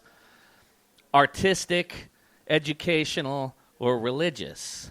And I thought, well, it can't be artistic, even though I guess it could be called artistic if you're kind of a sadist, that the level they've taken to of inflicting as many concussions on each other as possible, like just elevated it to a point nobody else had in previous years. Didn't think that really held water. Educational? I don't know. Maybe if you're trying to educate the public on where to punch your girlfriend so that you don't get caught by the elevator camera before you drag her down the hallway. Like, could be, maybe educational.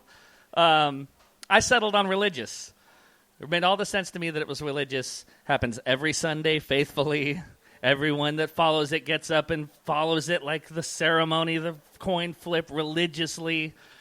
I personally think it's kind of racist that it was a non-profit organization, because that's an extra level of racism for a bunch of old, rich white people to figure out how to turn like the contracts of owning black people into a write-off, a tax write-off. It's unbelievable. I mentioned my girlfriend earlier. That wasn't for part of the bid. I'm as shocked as you are. She's obviously she's not aware that she has options, and she keeps doing this thing I think is so cute. We've been together almost 6 years now. 6 fucking years. And she does this cute thing where, like, I wake up in the morning and I look and she's still there. She's still there. I'm like, wow, really? All right, we're going to do this for another day. All right, let's see how this works out. I had to go through a lot of bullshit to get to that girl, though. I dated a lot of fucked up chicks. I got, like, the broken bitch fucking Captain Save-A-Ho meter strong with color blindness that allows me to not see any of the red flags that everybody should totally see. I dated a girl once who was in school. She was a beautiful girl. She went to Cal State Long Beach, and she was taking these classes on like civics and public duty, and she came home all excited one day. She's like, well, we have to put together this project. We have to come up with a fundraiser to do for a special group or interest group. I was like, that's great. What are you going to do? And she goes, well, I thought maybe, you know how you see like the little leaguers standing outside the store selling candy bars? I thought maybe we could do that. I was like, all right. Okay idea. What's the charity you're raising money for? And she's going, juvenile diabetes. I think that idea needs to be fleshed out a little bit more. I didn't date this other chick, but I was going to until finally the red flags got too bright to not see. I met her in San Diego. We hit it off, drove home.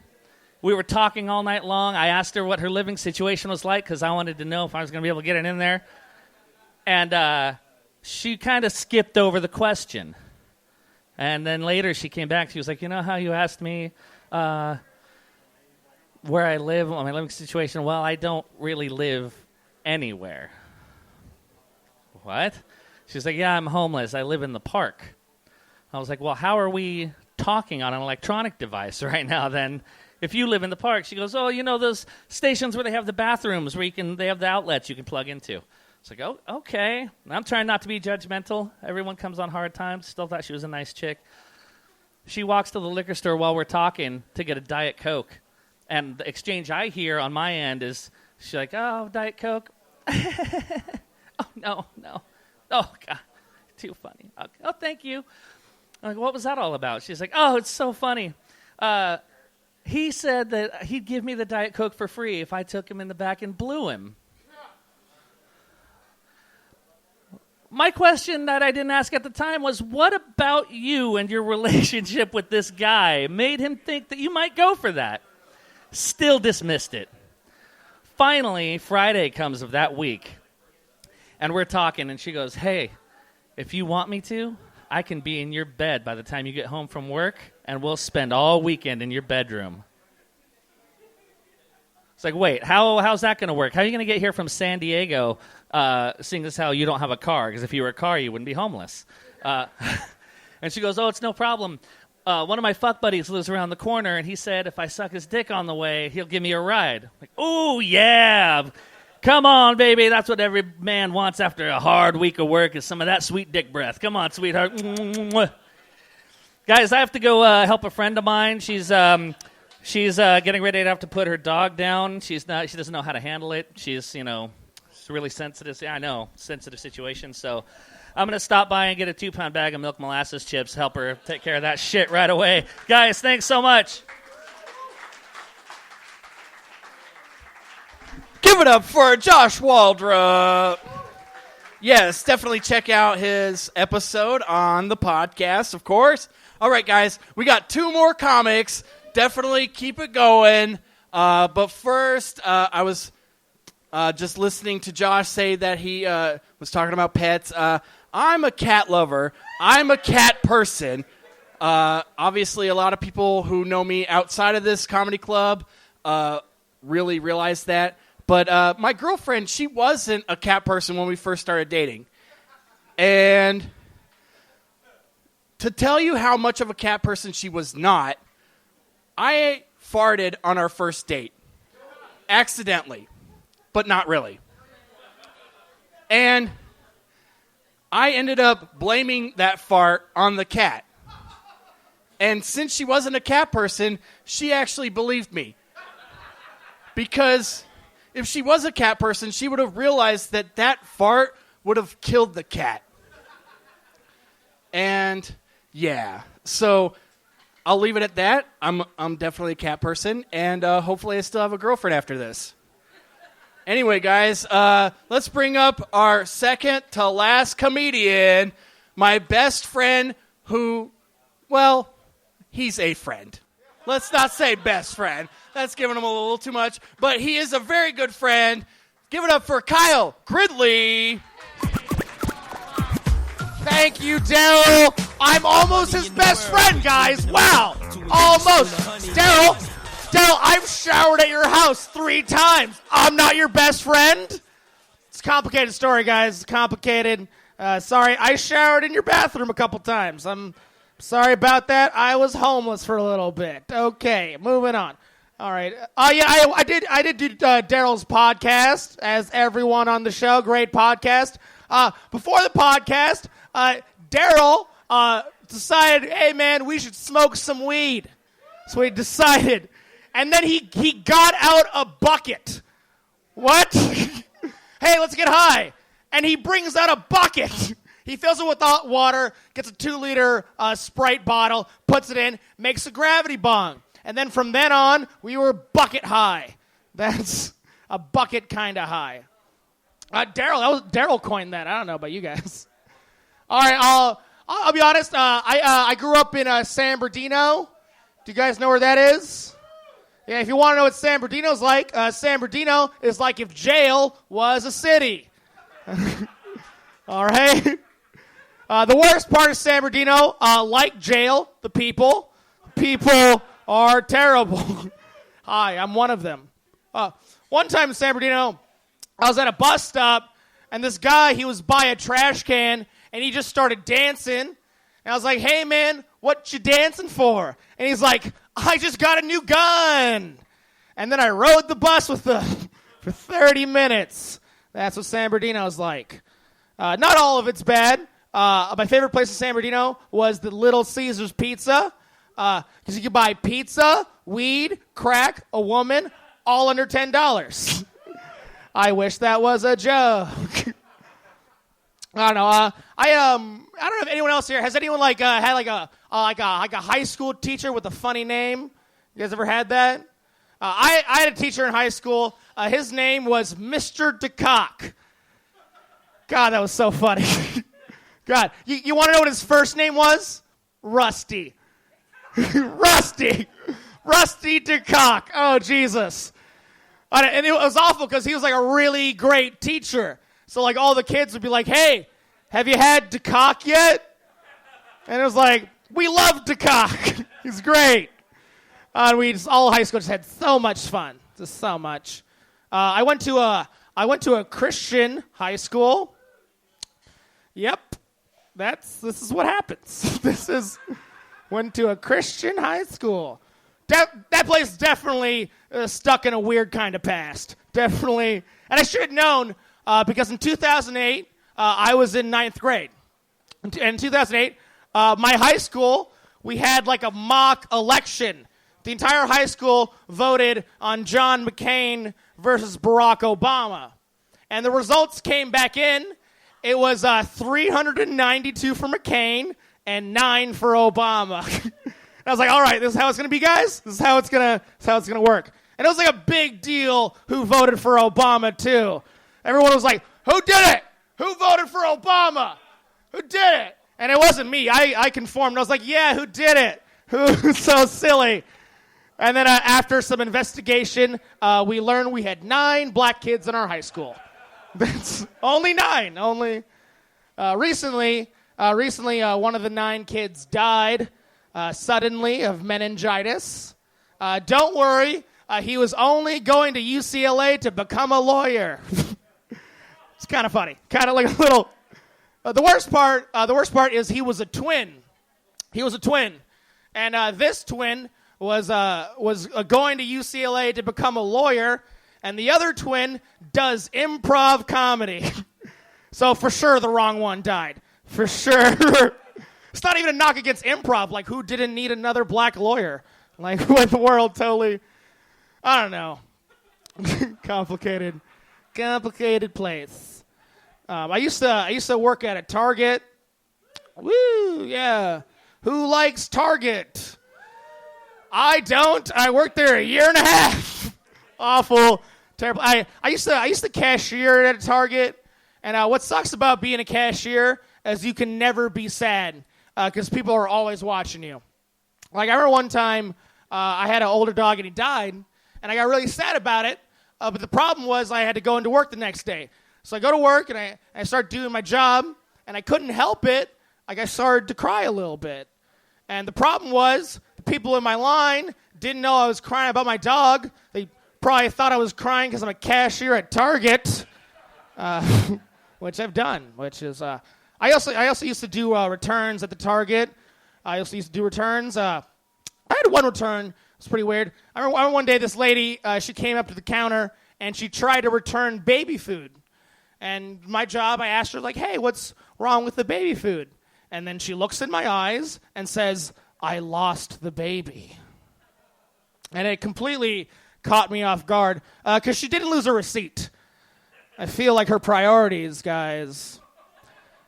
That's an okay miscarriage joke. Awesome receipt joke, guys. Awesome. Find a better one.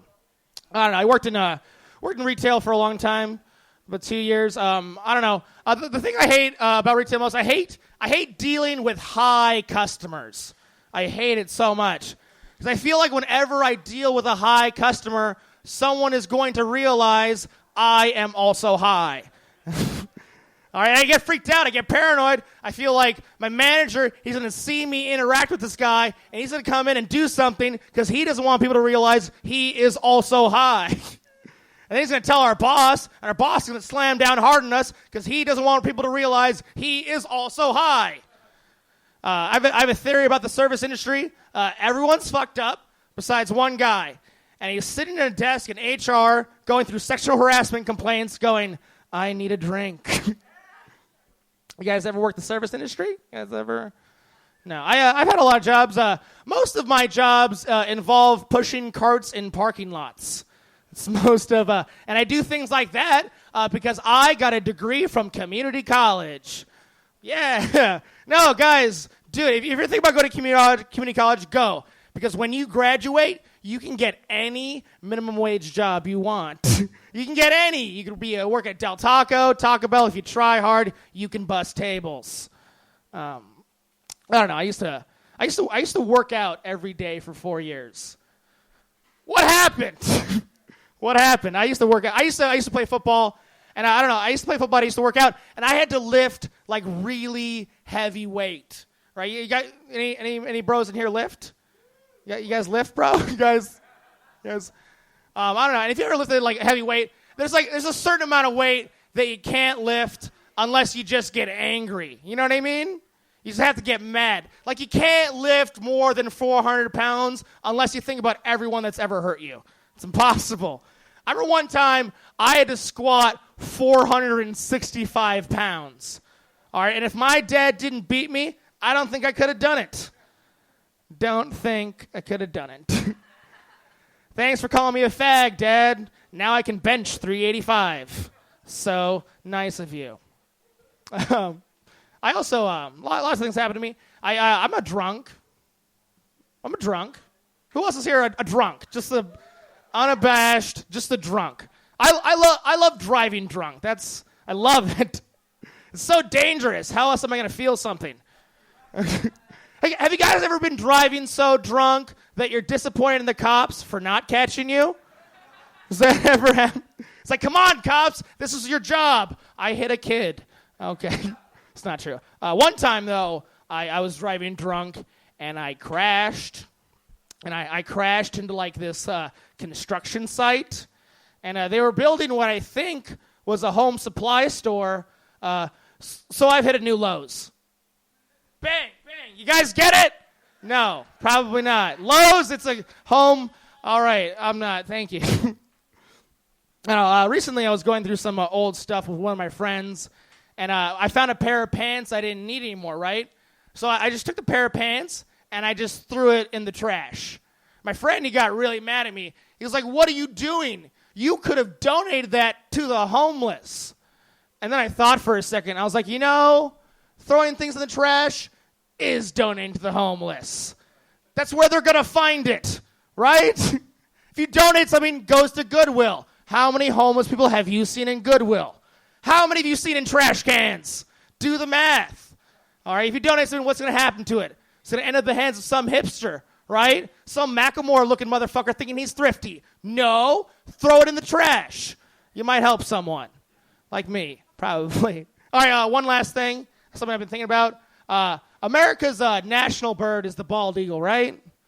Everyone agrees? It's the bald eagle, right? And I think that makes a lot of sense because the bald eagle, like America, the head is the white is on top, and the rest of it that does all the work is black and brown. All right, guys, I'm done. Thank you so much. Woo, yeah, give it up for Daryl. Yeah, his podcast, his life. Give it up for Kyle Gridley. All right, guys, are you ready for one special comic that wasn't on the list, but he just showed up because he loves me that much? You ready? No, you're not ready. Oh, okay, Sarah's ready. Everybody else isn't. But I'm glad everybody showed up. It's been a really good treat. Definitely just tune into the podcast if you haven't listened. If you want to just hear in-depth conversations from any of these comics that you've heard just telling jokes, we've had a lot of laughs, and it's all on This Comic's Life. All right, guys, give it up for another guest of the podcast, Dakota Freeman.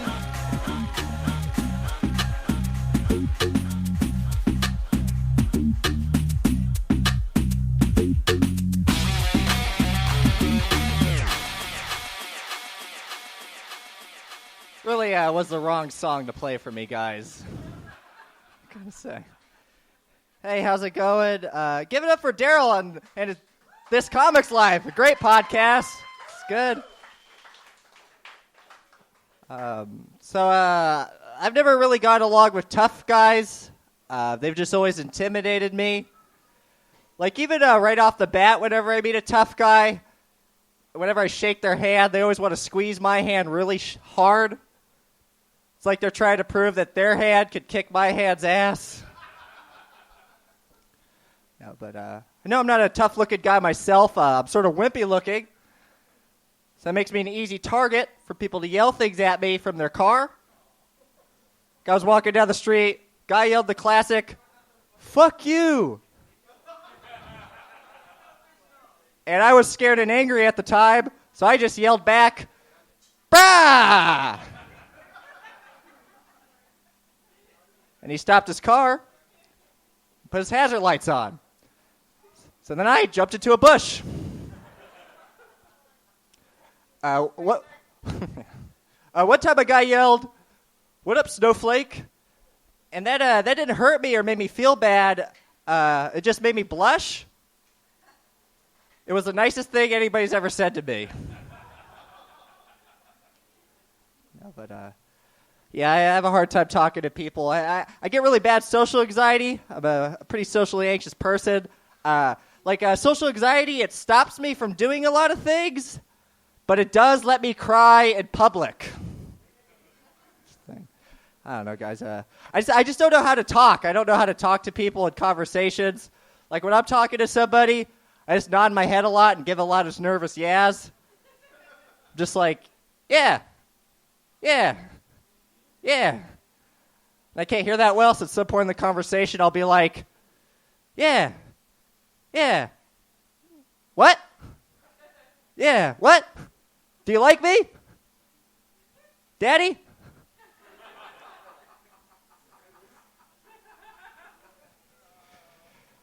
No, but I'm pretty socially anxious. I have a lot of anxieties. I'm a pretty anxious person in general.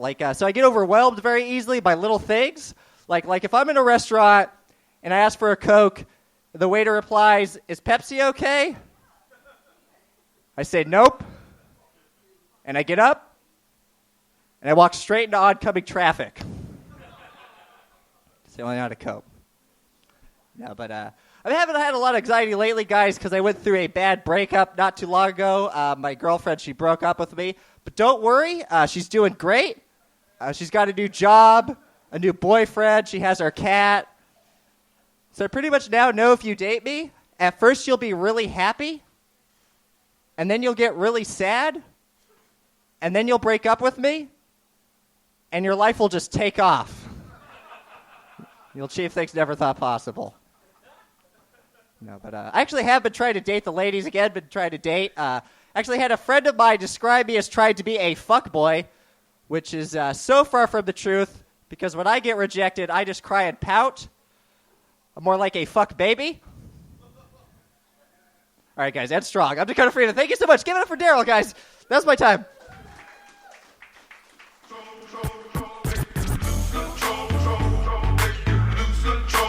All right, guys, give it up for Dakota. Give it up for yourselves. That's the show. So I want to thank everybody that came out. I want to also thank all of the comedians that didn't perform. Sorry, but thank you for coming. I will get you on next show. Hit me up if you want to be on the podcast. I need content. All right, guys. So thank you once again, and maybe we'll do this again. All right. Thank you.